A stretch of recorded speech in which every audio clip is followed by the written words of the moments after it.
A continuación me permito presentar nuestra mesa de Coparmex a Juan Arturo Covarrubias, vicepresidente nacional de Asuntos Públicos, a Pedro Higuera Velázquez, presidente de la Comisión Fiscal de Coparmex, a Jorge Ramírez, presidente de Federación, Luis Madrazo, representante del candidato José Antonio Meade, Félix Vélez, representante del candidato Ricardo Anaya, Abel Gilbert, representante del candidato Andrés Manuel López Obrador, Rodrigo Campos Soria, representante del candidato Jaime Rodríguez, Ricardo González Lugo, presidente de ANEFAC, y Arturo Pueblita Fernández, vicepresidente del Ilustre Nacional Colegio de Abogados de México. Les damos un aplauso, por favor, a nuestros invitados.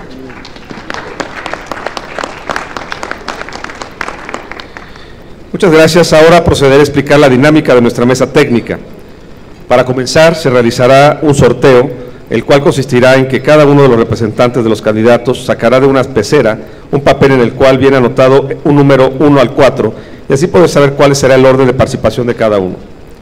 Posteriormente, el representante de Coparmex fijará un posicionamiento institucional sobre el tema de la mesa Finanzas Sanas y Competitividad Fiscal, para posteriormente escuchar las respuestas de los representantes de los candidatos, quienes tendrán hasta 5 minutos para plantear su visión, opiniones y propuestas sobre el tema. Para que exista equidad, cada representante de los candidatos tendrá el mismo tiempo, y para ello contamos con un reloj. En caso de alguna intervención se pase de 5 minutos, el sonido del micrófono irá disminuyendo hasta quedar en silencio. Al finalizar la intervención de los enlaces, se abrirá una sesión de 15 minutos de preguntas y respuestas moderada por el representante de Coparmex. Cedo la palabra a nuestro vicepresidente nacional, Juan Arturo Covarrubias, para que dé inicio a esta sesión. Muchas gracias. Buenas tardes, muchas gracias. Pues le damos la más cordial bienvenida a todos nuestros invitados a esta mesa técnica Finanzas Sanas y Competitividad Fiscal. Y ahora una pequeña introducción de cuál es la postura de la Confederación en este sentido, y luego seguiremos con la dinámica que ya explicó Paco. El contexto es que, derivado de un mayor ejercicio del gasto público, la deuda pasó en nuestro país de representar un 37.7% con respecto a PIB en el 2012 a un 50% para diciembre de 2016. El ritmo de endeudamiento que tuvimos del 12 al 16 ha generado un impacto muy importante en el servicio de la deuda del sector público, convirtiéndose en uno de los renglones más importantes y crecientes en el presupuesto del gobierno para cubrir el servicio de la deuda propia, limitando los recursos para otros rubros importantes. Nomás recordar que este año se pagarán de intereses de la deuda más de 600,000 millones de pesos. En los últimos presupuestos aprobados se ha favorecido a ramos ejercidos por las entidades federativas con uso discrecional mediante participaciones federales que corresponden a gasto no etiquetado. Al carecer de controles, estos recursos son susceptibles de ser una fuente de corrupción. Es relevante aumentar la inversión pública, particularmente en infraestructura, racionalizando el gasto corriente dispendioso. Para ello se requiere compactar la estructura del Estado y racionalizar programas clientelares. Es preciso inhibir las prácticas clientelares y, por otra parte, falta impulsar la inversión pública que aumente la productividad de la economía. Es evidente que se requiere mejorar la calidad del ejercicio del gasto público, ya que, como hemos señalado, nunca será suficiente una reforma tributaria orientada a aumentar el ingreso si no corregimos esta problemática. Mejorar la calidad del ejercicio del gasto. Se están dando señales para que contribuyentes, así se estaría dando señales claras para que los contribuyentes tengan confianza en el sano uso de los recursos públicos. En México necesitamos elevar la calidad de nuestra política fiscal, y una forma de hacerlo es creando un Consejo Fiscal independiente. Un Consejo Fiscal aportará al Congreso de la Unión mayores elementos para una mejor toma de decisiones. De allí la propuesta de Coparmex de crear un Consejo Fiscal que haga recomendaciones al Congreso con base a los estudios técnicos y presupuestarios de corto, mediano y largo plazo. de tal forma que el Consejo fortalecerá el debate y discusión para la aprobación de los paquetes económicos, para que el Congreso ejerza de mejor manera sus facultades constitucionales. Actualmente existe una iniciativa en la Cámara de Diputados para crear el Consejo Fiscal Independiente. Urge un debate serio de las finanzas públicas. La figura del Consejo Fiscal ya existe y es una realidad con grandes éxitos en 47 países y contribuiría a utilizar prácticas internacionales. Los consejos fiscales, en efecto, tienen un carácter preventivo, pero el asunto va más allá, con la finalidad de que el Consejo Fiscal Mexicano se fortalezca en nuestras instituciones y provea de mayores herramientas para ampliar el debate, análisis y reflexión para una mejor toma de decisiones. Seguramente en su momento, si se hubiera realizado un mayor debate sobre el ritmo acelerado del crecimiento de la deuda de nuestro país en años recientes, se hubieran tomado con mayor previsión las decisiones. Por otra parte, se requiere una reforma fiscal que incentive la inversión productiva y la generación de empleos, que sea competitiva a nivel internacional de tal forma que mantenga y atraiga inversiones, contribuyendo a detonar el crecimiento económico. Este crecimiento económico que se traduce en mayor inversión, creación de empleo, competitividad y fortalecimiento del mercado interno, lo que repercutirá en una mayor recaudación tributaria, pero también en bienestar social para nuestra población. La mejor política social es la que crea empleo permanente. México necesita una reforma que promueva el crecimiento económico, el bienestar social, que mejore la calidad de vida de la población, que dé sustentabilidad a nuestras finanzas públicas y promueva la formalidad, todo en un entorno hacendario transparente y que rinda cuentas. En Estados Unidos entró en vigor a partir del presente año una reforma fiscal que hace atractiva la inversión en dicho país. En México se requiere una reforma que dé sustentabilidad a nuestras finanzas públicas, pero que también sea competitiva a nivel internacional para poder atraer inversiones y generar empleos.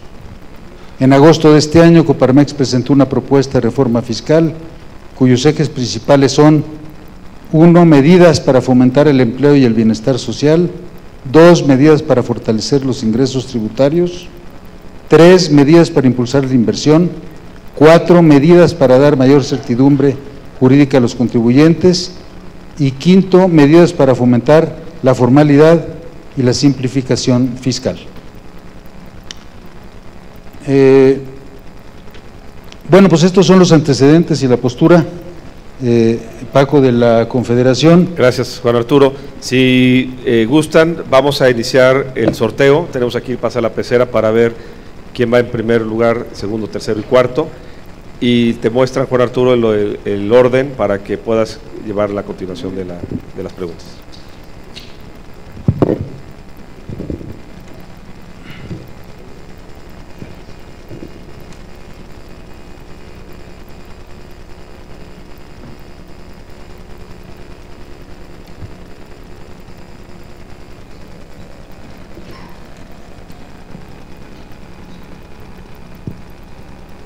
Entonces, el número 1 queda.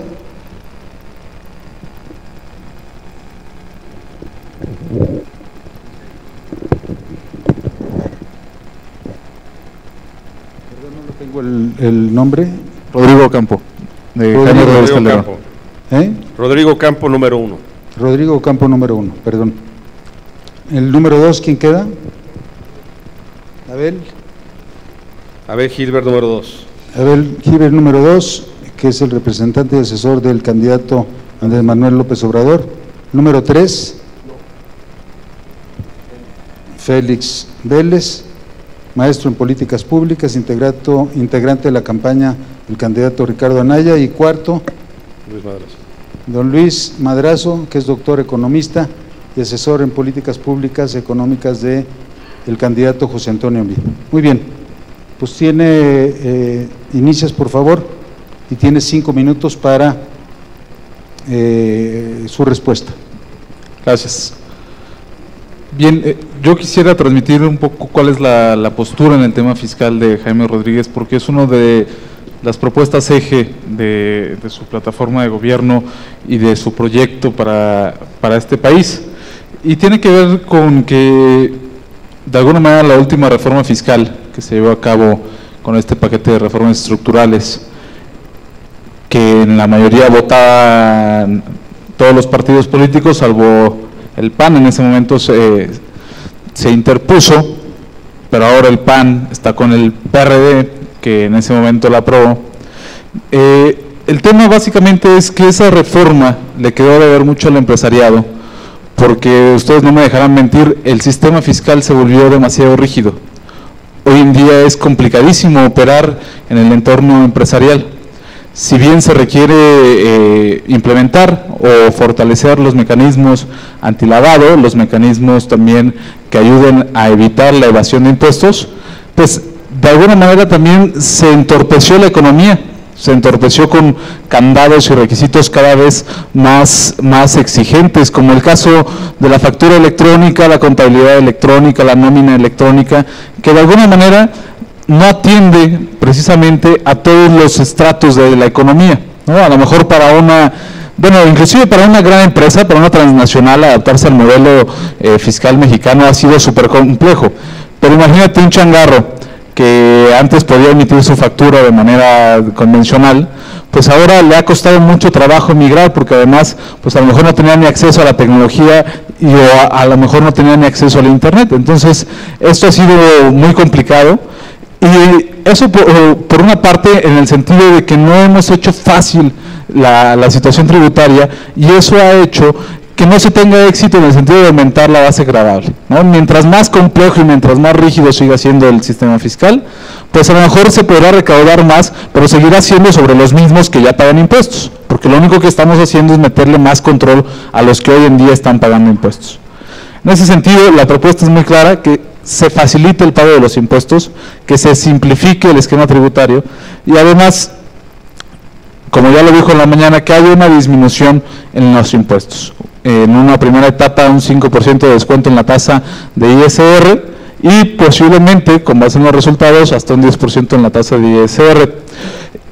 Otra propuesta es eliminar el ISR para personas que de alguna manera perciban menos de 10,000 pesos, personas físicas que perciban un sueldo menor a los 10,000 pesos al mes, para evitar, pues de alguna manera, dado que están en el borde de la línea de bienestar real, pues evitar ahí algún tipo de agravio a su economía. Y todo esto no se va a lograr, o de alguna manera podría sonar como una propuesta populista, ¿no? Porque es el corte de las propuestas que normalmente escuchamos de los partidos. Pero esto es realizable en la medida en que se recorte el gasto del gobierno. Hay ahí ideas de que a mayor gasto de gobierno y aumento de impuestos podemos reducir el déficit. Eso está demostrado que es totalmente absurdo e incorrecto. A lo que le apuesta el Bronco es a que reduzcamos el gobierno y permitamos que crezca más la empresa. México no lo mueven los gobernantes ni los funcionarios públicos, a México lo mueve el empresariado mexicano. Entonces tenemos que contraer el gobierno. Si contraemos el gobierno y si revisamos cuáles son las áreas que de alguna manera ejercen algún tipo de duplicidad o todos los gastos onerosos y los privilegios que tiene el gobernante hoy en día, si revisamos eso, podemos generar ahorros millonarios. Inclusive, les pongo un ejemplo, si los señores de los partidos políticos renunciaran al financiamiento público que reciben año con año, si renunciaran a los 11,000 millones de pesos que recibieron este año, podríamos estar haciendo muchas otras cosas, podríamos estar atendiendo muchos de los problemas que tiene este país.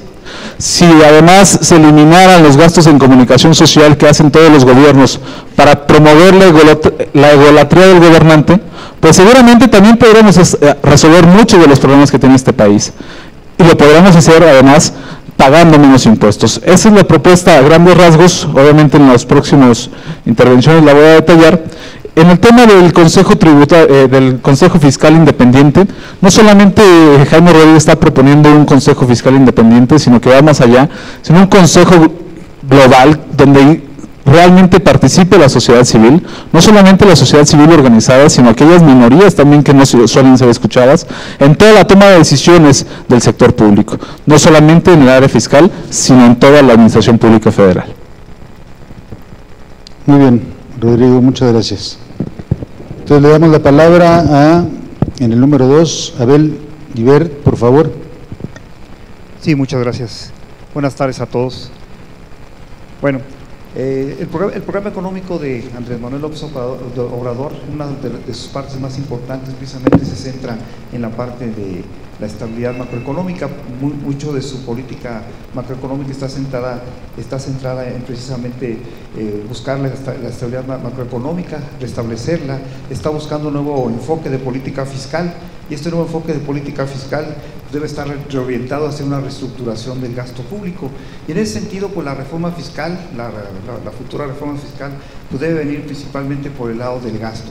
Es muy complicado platicar con los ciudadanos y decirle a los ciudadanos que va a haber una nueva ola de impuestos, por de la razón que sea. Siempre puede haber una razón justificada o no, pero siempre la ciudadanía se pregunta, bueno, ¿y el Estado, el gobierno, qué está haciendo por su parte para reducir el gasto? Y digamos, una de las cuestiones que diferencian el programa de Andrés Manuel López Obrador dentro de esta contienda electoral es que precisamente, digo, por una parte, pues todas las fracciones políticas que aquí estamos representando tenemos nuestra lista de Santa Claus, tenemos nuestros proyectos, ¿verdad?, sociales, de infraestructura. Todos tenemos una lista muy grande, pues estamos en campaña, pero de la propuesta de Andrés Manuel López Obrador es la única que dice exactamente pues de dónde van a salir los recursos. Se ha hecho un ejercicio muy importante en la parte. ¿Por qué? Porque uno de los mandatos que él nos ha puesto es de que, pues, a ver cómo le podemos hacer para que dentro del presupuesto que se vaya a ejercer en los próximos años,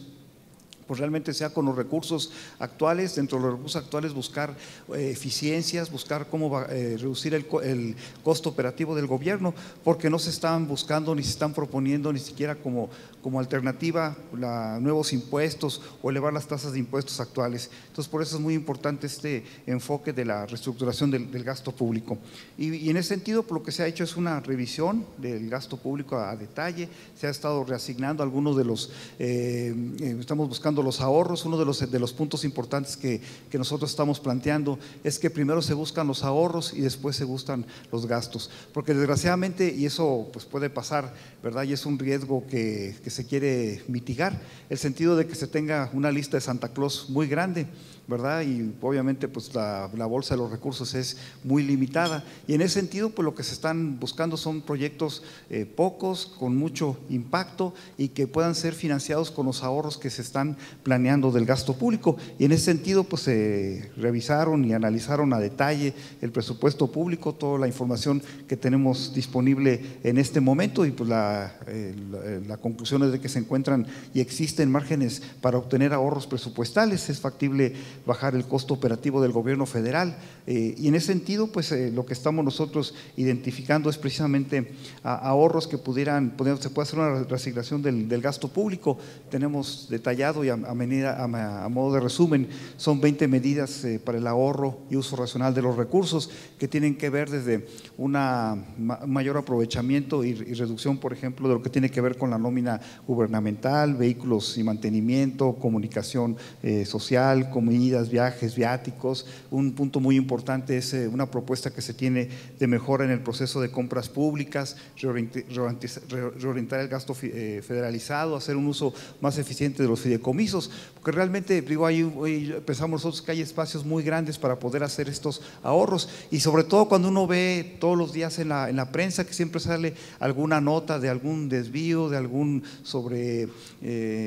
giro en el presupuesto. Pues realmente el problema del presupuesto público, del gasto público, es que es bastante elástico, ¿no? Tenemos un problema estructural. Cuando suben los ingresos sube el gasto, y cuando bajan los ingresos también sube el gasto, ¿no? Realmente no está ahí en esa parte vinculado. Y bueno, y volviendo al comentario del Consejo Fiscal, que es un tema que se ha analizado adentro del grupo, no quiero decir yo estoy de acuerdo, porque luego Luis va a decir, no, él dijo que sí y su candidato dice que no, ¿verdad? Bueno, para no entrar en esos problemas, pero sí se está analizando, porque realmente sí se requiere pues de instancias que vigilen el gasto público, obviamente a nivel de la sociedad, con un grupo técnico independiente compuesto por especialistas en materia de finanzas públicas y dirigido principalmente a la parte de gasto público. Son prácticas internacionales que hay en otros países avances que se han hecho, que le dan certidumbre a la ciudadanía de que realmente el gasto público puede ser bien ejecutado. Tenemos gasto en exceso en algunas cosas y tenemos gasto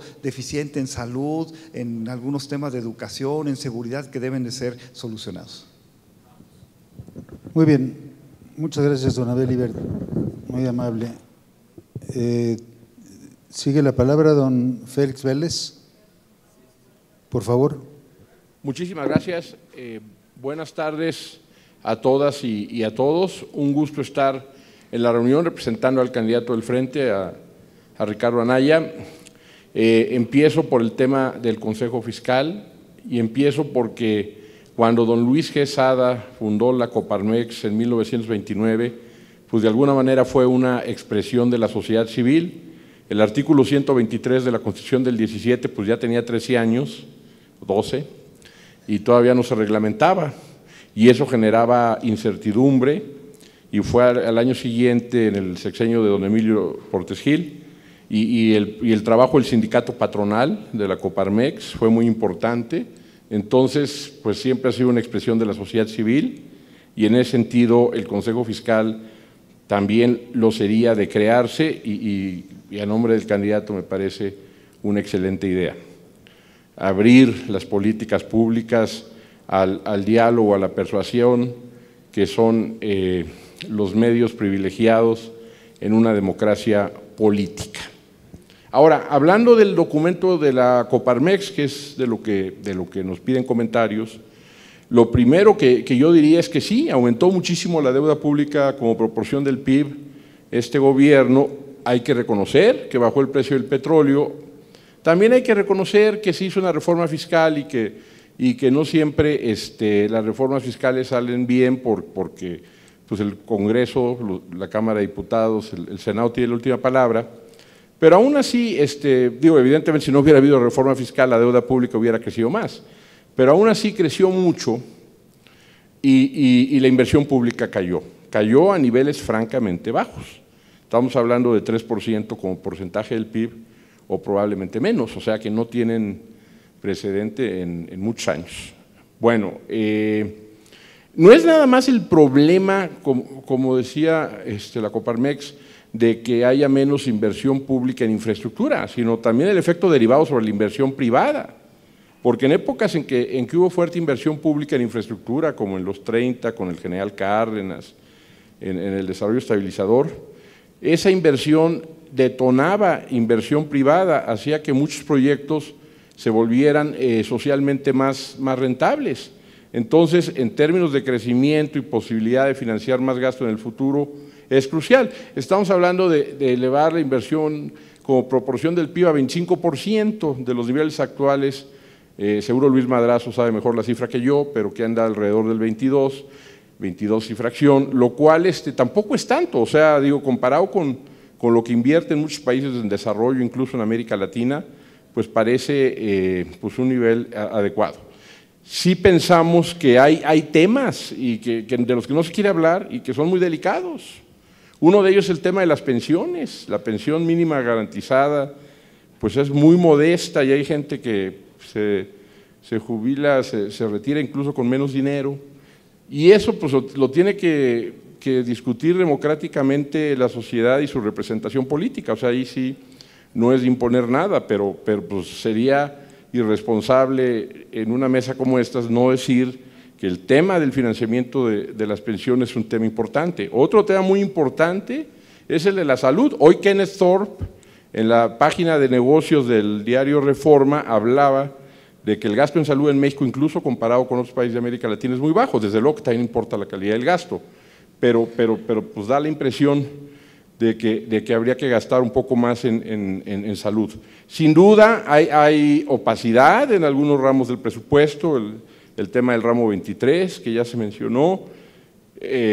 Lo ideal sería que todos los programas tuvieran reglas de operación, que todos fueran evaluables. El otro día estaba viendo un estudio de México Evalúa, donde salía que en 2017 no hubo una sola evaluación de impacto, que es donde verdaderamente ves si un programa social justifica su existencia.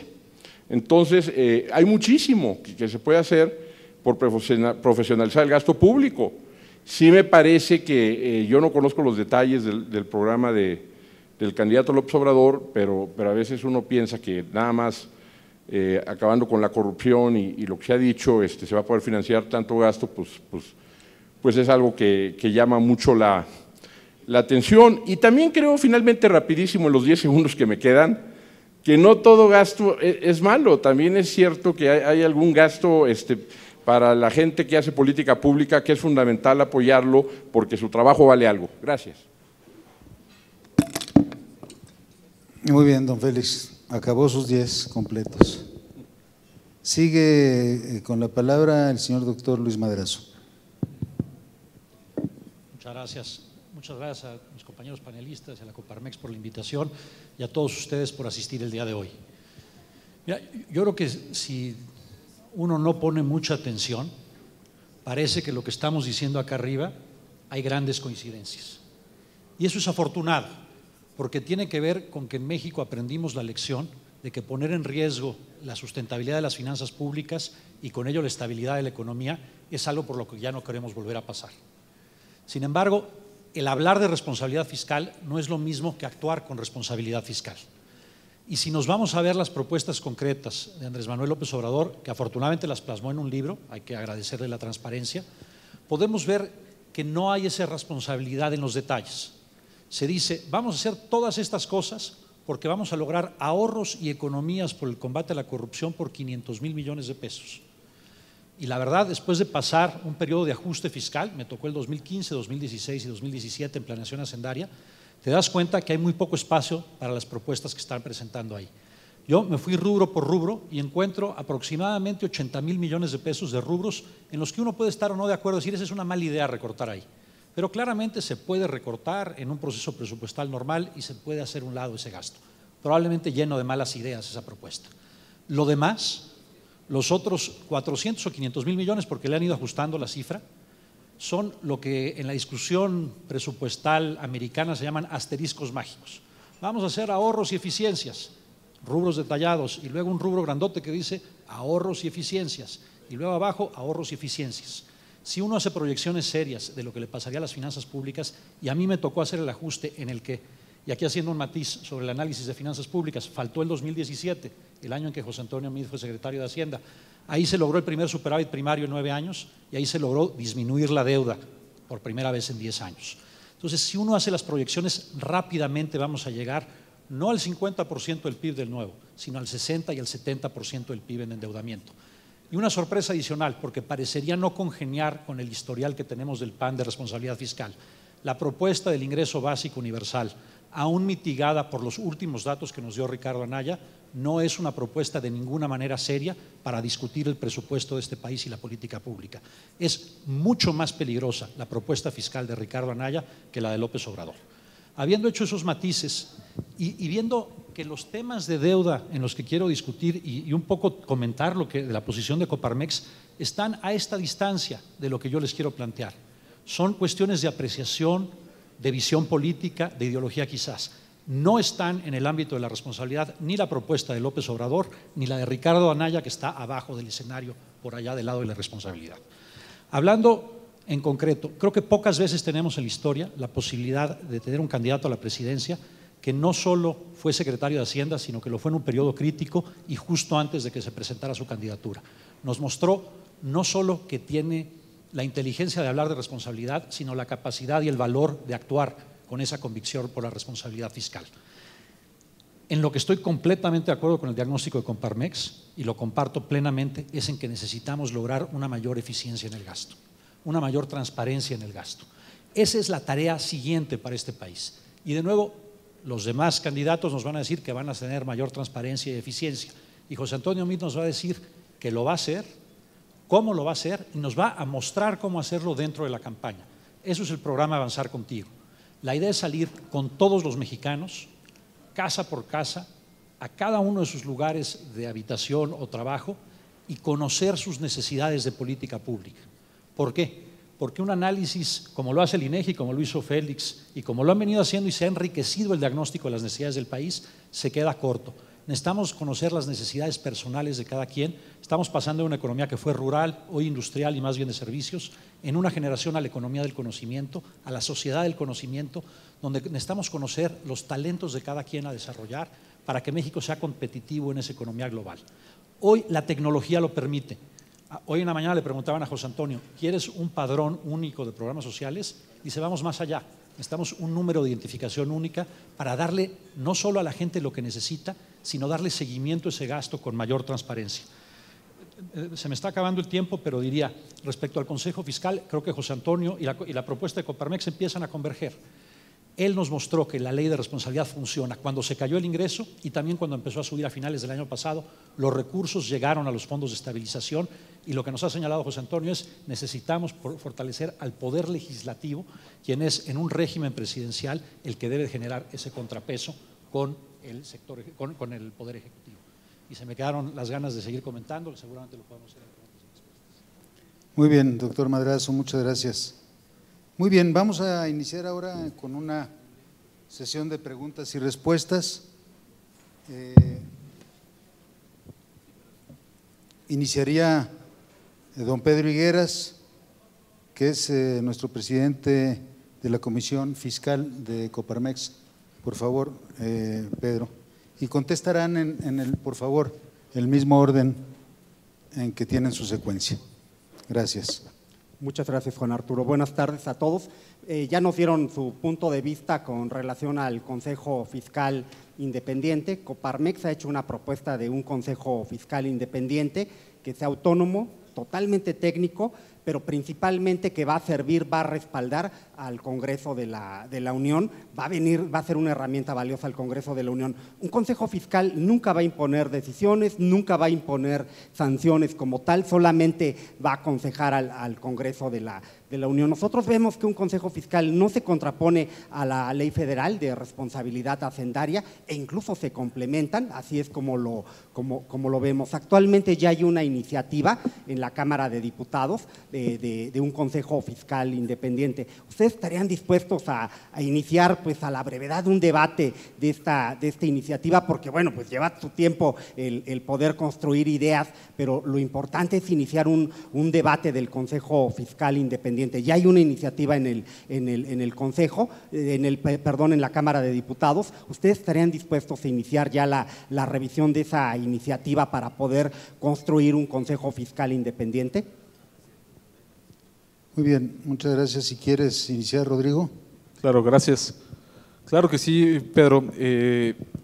No solamente iniciar la discusión, sino también poner sobre la mesa que todos los órganos autónomos e independientes que tienen su origen solamente en el Congreso y que se los delegamos en nombramientos al Congreso, pasan por el tamiz de los partidos políticos que tienen intereses muy específicos. Entonces, la propuesta inclusive iría más allá, iría en el sentido de que no solamente sea una responsabilidad del Congreso la designación de los integrantes de ese Consejo Fiscal, porque entonces no se vuelve ni autónomo ni independiente, se vuelve dependiente completamente de los intereses de quienes nombran a sus integrantes. Y en ese sentido también la propuesta se extiende a todos los organismos autónomos que tiene el Estado mexicano. Por otra parte, ¿cómo reforzar además, cómo darle un carácter más vinculante a lo que un Consejo Fiscal Autónomo e Independiente de alguna manera determine? Lo dijo esta mañana aquí Jaime Rodríguez Calderón en este espacio. El próximo secretario de Hacienda además tiene que ser no solamente un servidor público con experiencia, con la capacidad técnica de la toma de decisiones, tiene que ser alguien con la sensibilidad de lo que pasa en este país. ¿Qué pasa en este país? Tiene que ser un empresario, alguien que haya sido víctima de una política fiscal a veces depredatoria, a veces muy rígida. Tiene que ser alguien que sepa lo difícil que es crecer en los negocios en este país y no solamente un burócrata que tenga experiencia técnica en la materia fiscal. Necesitamos, y eso en todas las áreas de gobierno, necesitamos personas que estén directamente involucradas en el sector y no solamente vengan con criterios técnicos que son plausibles y necesarios, pero que no tienen la sensibilidad de la realidad de lo que está pasando en las calles, en las empresas, en el bolsillo de los empresarios. Muchas gracias. Abel, por favor. Sí, claro. Sí, bueno, es una propuesta que hemos estado nosotros analizando. No puedo decir aquí que es una propuesta de campaña como tal, porque no lo es, pero sí es algo que hemos estado analizando. De hecho, lo hemos estado platicando con el Centro de Estudios Económicos del Sector Privado, hemos estado recogiendo mucha información al respecto y se nos hace en general una muy buena idea que haya un organismo que vea el pleno y correcto y honesto ejercicio del gasto público, ¿verdad? En el caso del doctor Mills, yo lo escuché cuando era secretario de Hacienda, que le hicieron la misma pregunta, que estaba de acuerdo en el Consejo Fiscal, yo lo escuché que dijo que no, que él decía que el Congreso y que tenemos una ley de responsabilidad hacendaria y tenemos la Auditoría Superior de la Federación que están fiscalizando el gasto público, pero realmente lo que hemos visto con los sobregiros que siempre ha habido en el gasto público históricamente desde las administraciones pasadas, la actual, pues realmente la ley de responsabilidades hacendarias pues se la pasan, ¿cómo se llama? Pues de muerta de risa, ¿verdad? La Auditoría Superior de la Federación pues actúa más bien desde el punto de vista forense, ya cuando se murió ¿cómo se llama? El niño, ¿verdad? Realmente no hay estos mecanismos para realmente darle un seguimiento al gasto público y se nos hace una muy buena idea que sea y eso le daría mucha estabilidad y aseguraría realmente que el gasto público pues no esté vinculado a ciclos electorales, a ciclos políticos como ha sido como ha pasado pues siempre que hay elecciones, por ejemplo ahorita, o siempre está vinculado a otro tipo de realidades que no tiene que ver con la provisión de servicios públicos. En nuestro caso pues se nos hace una muy buena idea y yo creo que es un debate muy interesante que se debe de abrir a la sociedad. Obviamente pues debe ser un consejo completamente independiente, más o menos como está Banco de México en ese sentido, ¿verdad? Que sean técnicos que estén encargados de ello y que los dictámenes que hagan, la evolución que hagan del gasto público sea completamente objetiva, sea completamente dirigida a que nos rindan nuestros impuestos. Muy bien, gracias Abel. Por favor, Félix. Muchas gracias, Pedro. La respuesta es sí, estamos totalmente de acuerdo en que es una buena idea. Por ahí empecé mi exposición, la importancia de involucrar a la sociedad civil. Yo recuerdo un profesor que vino al ITAM hace algunos años, Hugo Mena, que decía, pues ni caso tiene en México ver el tema del gasto público porque no hay una fiscalización real. Incluso ahora tenemos estudios como el que recién publicó México Evalúa, que dice que cuando hay modificaciones en el presupuesto, pues en otros países hay más involucramiento del poder legislativo en ese tipo de temas con más oportunidad. Entonces me parece que hay mucho que se puede hacer para mejorar la fiscalización del gasto público, para involucrar a la sociedad y digo, sobre el cómo debe estar estructurado, pues decían los patriotas en Nueva Inglaterra, en el Tea Party, la fiesta del té, no taxation without representation, ¿no? Entonces, pues evidentemente el tema de los impuestos va al corazón del Estado moderno, de las democracias políticas, y en ese consejo no me lo imagino si no están debidamente representados todos los actores pertinentes de la sociedad. Los detalles, desde luego, pues habría que ver, y en todo caso no es algo que se pueda y convenga que se imponga unilateralmente, pero vuelvo a insistir, sí me parece que en materia de rendición de cuentas, en materia de involucramiento de la sociedad civil, en materia de evaluación, es mucho lo que se puede hacer y en ese sentido, pues claramente el candidato Anaya impulsa todas las iniciativas de mayor injerencia de la sociedad civil en el quehacer público. Gracias. Muy bien, Félix, muchas gracias. Luis, por favor. Perdón, le voy a dedicar 30 segundos a lo que dijeron mis compañeros panelistas. Abel nos dice que no es propuesta de campaña, pero lo están analizando y nos da coba con el Consejo Fiscal. Y tiene una propuesta económica que no pasa la prueba de la risa del primer consejero fiscal. Son dos cosas completamente incompatibles y nos presentan aquí como si lo fueran. En el caso de Félix nos habla de la legitimidad política del Consejo Fiscal. La legitimidad política reside en la democracia y el órgano que está facultado precisamente para fijar impuestos y presupuesto es el Congreso de la Unión. Déjenme ahora dar un poco de diagnóstico respecto al Consejo Fiscal. Existen 43 países, 37 son regímenes parlamentarios, casi todos de la Unión Europea, que requerían, para que jalara la Unión Monetaria, un control, porque allá el Ejecutivo y el Legislativo están unificados en el régimen parlamentario. Los países presidenciales que lo tienen son básicamente 3 latinoamericanos que ya eran muy responsables. Lo adoptaron hace 3 o 4 años y les ha ido mucho peor fiscalmente en esos 3 o 4 años. A lo mejor no es culpa del Consejo Fiscal, pero ese es el resultado. ¿Qué es lo que dijo José Antonio Meade hace 2 años, cuando llegó a la Secretaría de Hacienda? Las críticas que hacía Félix de que la Auditoría Superior, perdón, Abel, de que la Auditoría Superior lo hacía siempre ex post, eso ya se cambió la ley. Las críticas de que no era suficientemente robusta la ley de responsabilidad, bueno, José Antonio Meade nos decía, sí, miren cómo vamos a bajar el déficit, subir el superávit primario y bajar la deuda. Esa era una buena pregunta empírica hace año y medio, hace 2 años. Hoy ya no es una pregunta empírica, la ley funcionó bien. Ahora, ¿podemos hacer algo mejor hacia adelante? Por supuesto. Y la propuesta de José Antonio Meade siempre estuvo encaminada en esa dirección, a la que la propuesta de la Coparmex ahora se asemeja más, a fortalecer las capacidades técnicas del Poder Legislativo, no suplantar la legitimidad democrática del Poder Legislativo, fortalecer las capacidades técnicas. Y en eso estamos completamente de acuerdo. Si es un consejo, es una oficina técnica, esos creo que son detalles menores. Es un régimen presidencial, constitucionalmente las facultades están en el Congreso, le falta capacidad técnica y en eso estamos de acuerdo, es parte de la responsabilidad fiscal. Muy bien. Luis, gracias y gracias por ser puntuales todos. Vamos a la segunda pregunta que le hará don Ricardo González Lugo. Eres presidente de la Asociación Nacional de Especialistas Fiscales. Por favor, Ricardo. Bien, buenas tardes, muchas gracias Juan Arturo por tu amable presentación, muchas gracias a Coparmex por esta exposición y muchas gracias a ustedes por estar aquí todavía. Vamos a hacer una pregunta muy corta, pero esperamos que la respuesta no sea tan corta. Para el ejercicio del gasto público, ¿qué acciones se emprenderán para no incurrir en la asignación discrecional de recursos? La asignación discrecional de recursos provoca opacidad y puede provocar también manejos políticos como hemos estado escuchando. Muchas gracias. Gracias, Ricardo. ¿Rodrigo? ¿Sí?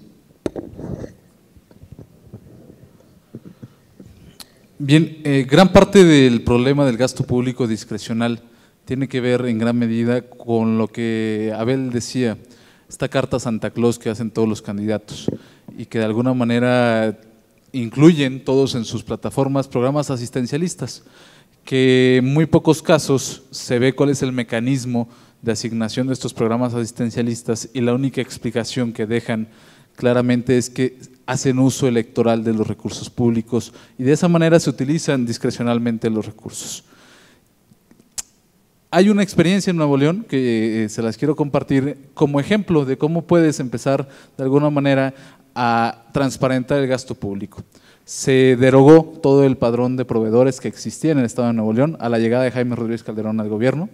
Se volvió a crear el padrón de proveedores y todas las licitaciones se hicieron de manera pública y transparente.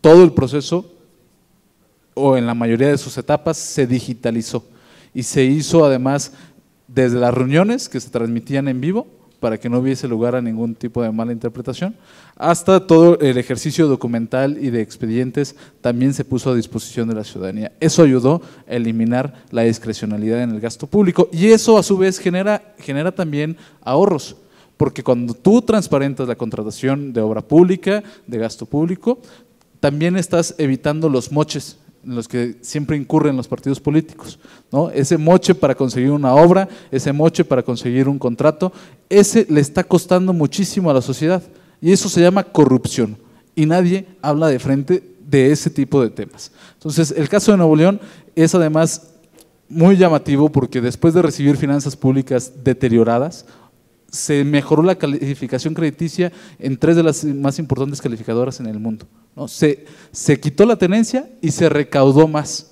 inclusive. Muy bien, muchas gracias. Rodrigo, Abel, por favor. Sí, con mucho gusto. Sí, realmente el problema de asignación discrecional del gasto público es muy importante, digo, por eso hay un presupuesto y por eso hay un Congreso que es el que aprueba el presupuesto. Entonces el primer punto que se debe de hacer es que realmente haya un cumplimiento del presupuesto aprobado.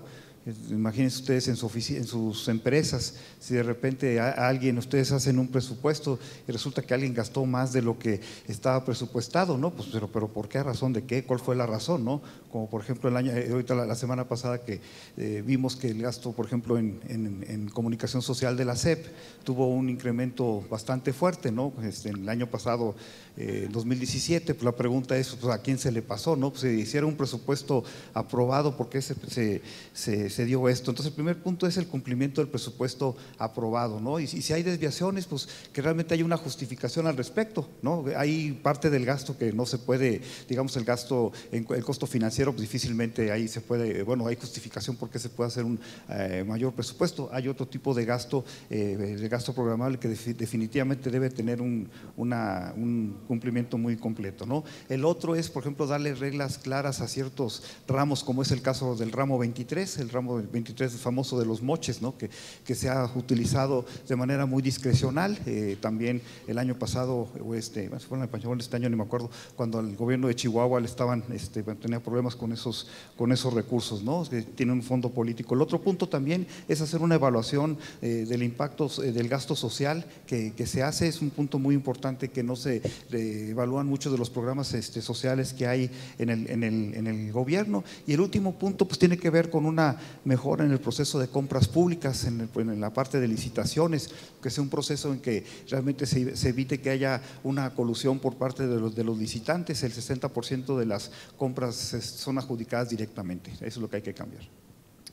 Gracias, Adel. Félix, por favor. Muchas gracias, Pedro. Bueno, pues ya lo dijo Luis Madrazo, el reto ahora es mejorar la calidad del gasto público, pues por algo será.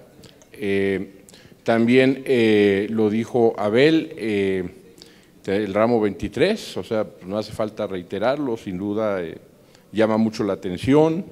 También habló del gasto de imagen, que ayer el diario Reforma sacó cuánto tenían presupuestado varios secretarios de Estado, incluyendo José Antonio Meade, y cuánto gastaron en eso, y en muchos casos pues fue mucho más. Entonces, pues sí hay mucho por hacer. Yo diría que todo programa de gasto debe estar sujeto a reglas de operación, sin duda, pero yo diría más.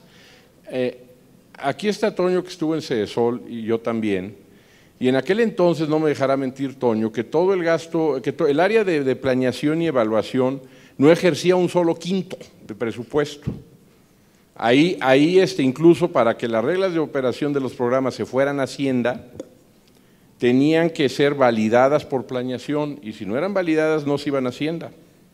Entonces, no es nada más que haya reglas de operación, es que los resultados de las evaluaciones retroalimenten a la planeación.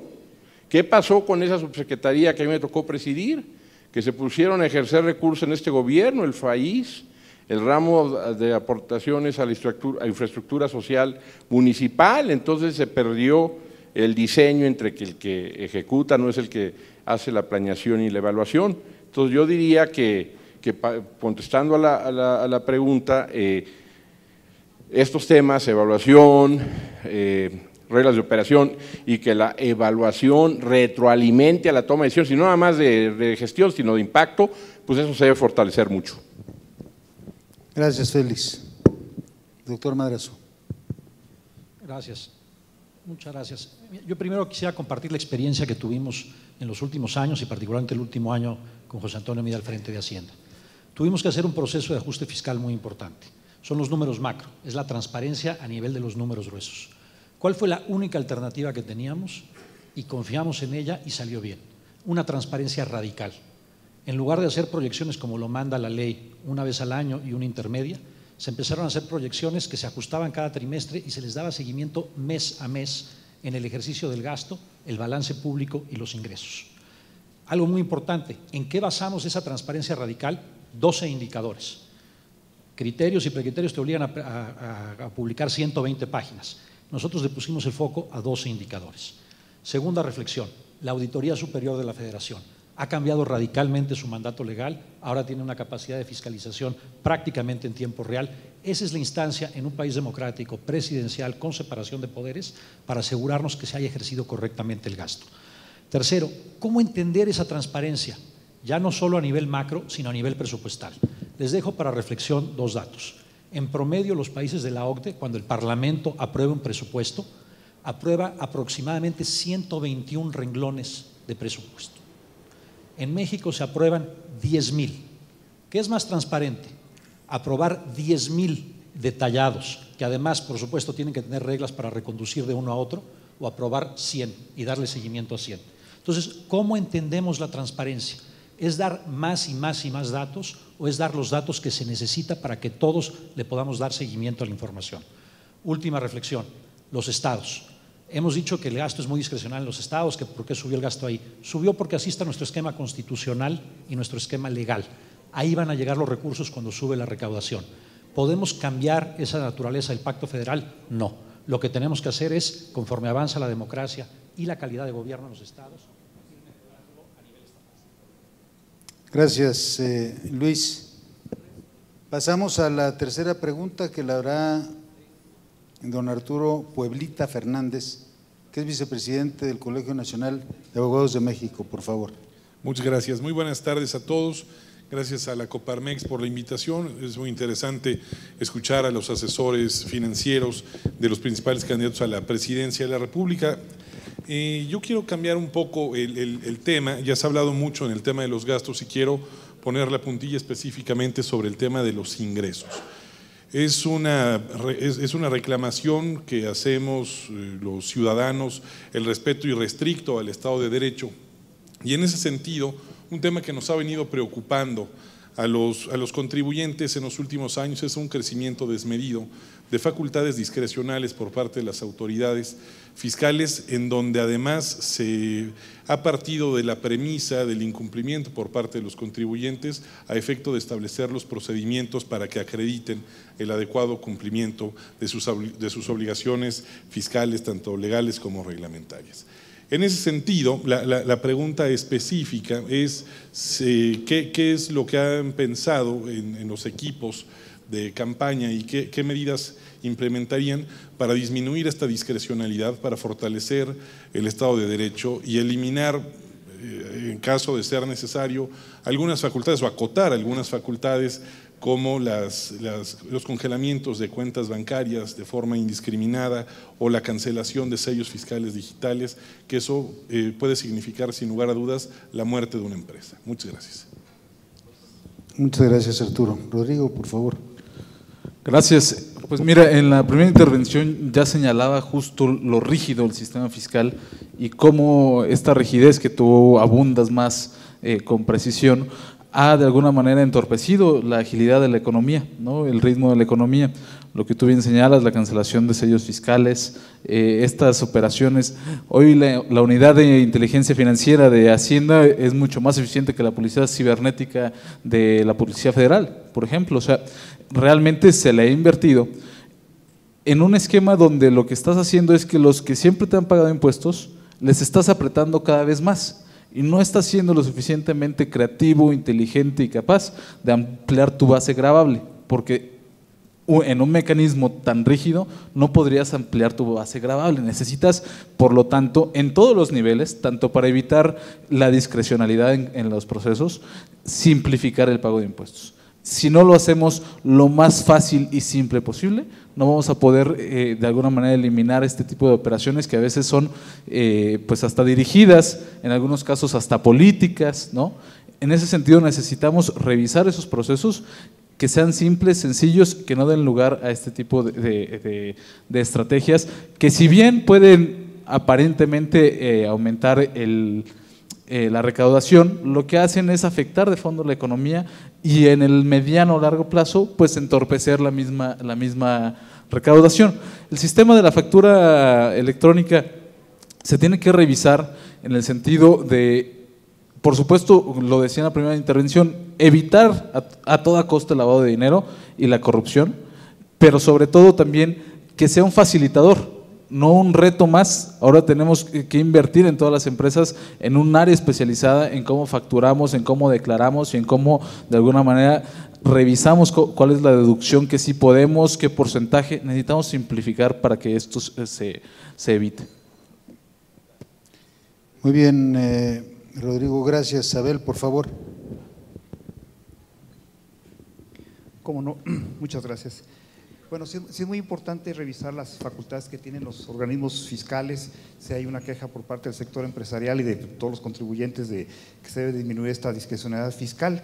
Y bueno, y esto estamos hablando de revisar las facultades del SAT, pero también hay que verlo dentro de un equilibrio, ¿no? Tiene que haber un equilibrio entre, por una parte, el SAT pues tiene su chamba de cobrar impuestos y debe de haber siempre los incentivos para que paguemos los impuestos, ¿no? Tiene que haber de alguna manera las reglas claras para que nosotros paguemos los impuestos, que haya menos huecos para que podamos evadir y eludir los impuestos. Realmente es un punto que Hacienda pues históricamente lo ha cuidado celosamente, a lo mejor más celosamente de lo que la actividad empresarial lo quisiera, pero entonces debe hacer ese equilibrio entre realmente esas facultades que sí debe tener el SAT para que incentivarnos a pagar impuestos, y por otra parte también que este cobro de impuestos pues no limite la actividad económica, y en ese sentido pues hay varios temas que sí se pueden revisar. Realmente pues cuando uno trabaja en otra dependencia y va a Hacienda en cualquier tema, ¿no? Eso es histórico, ¿no? No hablo de Hacienda en esta administración, pues desde antes, ¿no? Desde siempre, ¿no? Cuando yo trabajaba en Cofetel iba a tratar de un tema de, por ejemplo, del cobro del impuesto radioeléctrico, ¿no? Y me decían, no se puede porque, no sé. Oye, por ejemplo, el IEPS que se cobra en telecomunicaciones, ¿no? A alguien se le ocurrió que era una buena idea poner un impuesto de lujo al servicio de las telecomunicaciones. Ese tipo de cosas se deben de revisar, debe revisar sectorialmente de algunos impuestos que estén distorsionando la actividad económica, y también pues es muy importante el acercamiento que yo creo que cualquiera de las plataformas políticas deben de tener con los organismos empresariales como ustedes, para entender las necesidades y realmente sí buscar un equilibrio, ¿no? Yo creo que nadie de nosotros puede decirles, no hombre, no se preocupen, nuestro candidato cuando sea presidente no les va a cobrar impuestos, pues sí les va a cobrar impuestos, ¿no? Pero que sea algo justo, ¿no? Es lo que estamos proponiendo. Muy bien, Abel, gracias. Félix, por favor. Sí. Muchas gracias, Pedro. A ver, de entrada, yo soy hijo de empresario y mi papá sigue vivo y su negocio lo creó a mediados de los 50. Entonces yo crecí en un hogar en donde mi papá se quejaba mucho pues de los causantes cautivos, ¿no? De que si se atrasaba un día con algún pago del Seguro Social, inmediatamente le caía, ¿no? Y la verdad es que mi papá nunca ha tenido problemas con la ley porque pues, siempre ha sido honesto y ha pagado los impuestos de su negocio. Afortunadamente está muy bien de salud. Entonces, pues a los 81 años ahí sigue. Pero lo digo por lo siguiente, porque yo creo que mucho de la queja es que siempre es más fácil ver el cautivo, en qué se atrasó, el detallito. Y por el otro lado vemos, de acuerdo a la encuesta nacional de ocupación y empleo del INEGI, que tenemos 57% de la fuerza de trabajo en la informalidad, ya sea porque trabajan en empresas informales o porque trabajando en empresas formales no reciben todas las prestaciones de ley. Entonces yo sí entiendo muy bien el sentimiento de injusticia de los representantes del sindicato patronal. ¿Por qué no hacer un mayor esfuerzo para fiscalizar a aquellos que no lo son y que en muchos casos, por supuesto, tienen capacidad de hacerlo? Yo no niego que ha habido un esfuerzo en este gobierno por impulsar la economía formal, por impulsar la productividad, pero sigue siendo baja la recaudación como porcentaje del PIB y sigue sustentándose mucho la recaudación en los causantes cautivos.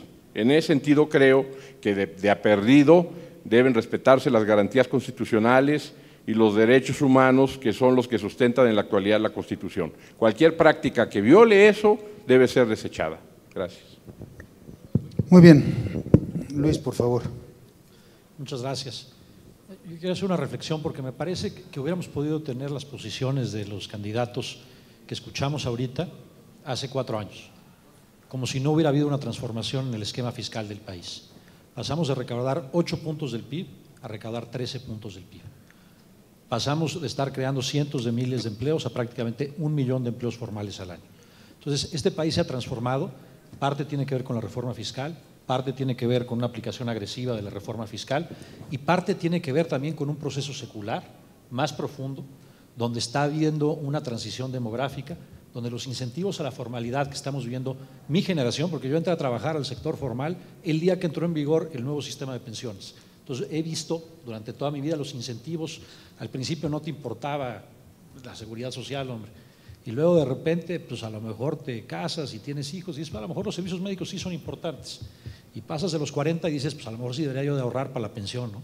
Entonces México está transitando demográficamente, está transitando jurídicamente, y hoy creo que estamos entrando en una dinámica positiva.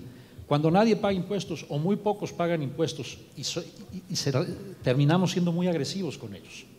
Estamos pasando una dinámica, yo creo que positiva, a un círculo virtuoso donde cada vez más gente participa de la economía formal y donde la aplicación de la ley siempre tiene que ser estricta y respetuosa del marco legal y de los derechos de las personas y también del Estado de Derecho en el caso de las empresas. Y yo creo que hacia allá vamos. Vamos hacia un esquema donde haya mucho menos coerción y mucho más incentivos para vivir dentro de la formalidad. Creo que eso está ya sucediendo, hay que seguirlo fomentando. La tecnología es nuestra amiga en ese sentido, simplifica y también nos permite verificar de una manera menos onerosa el pago de los impuestos. Creo que ha habido avances dolorosos, complejos, pero México va en la ruta correcta de un proceso de formalización y de respeto al Estado de Derecho. Muy bien, muchas gracias, Luis. Pues señores, el tiempo es implacable, está siendo extraordinariamente interesante, pero vamos a tener que terminar adelantados. Lamentablemente se nos terminó. Yo quiero agradecer a cada uno de ustedes, ha sido un panel extraordinario.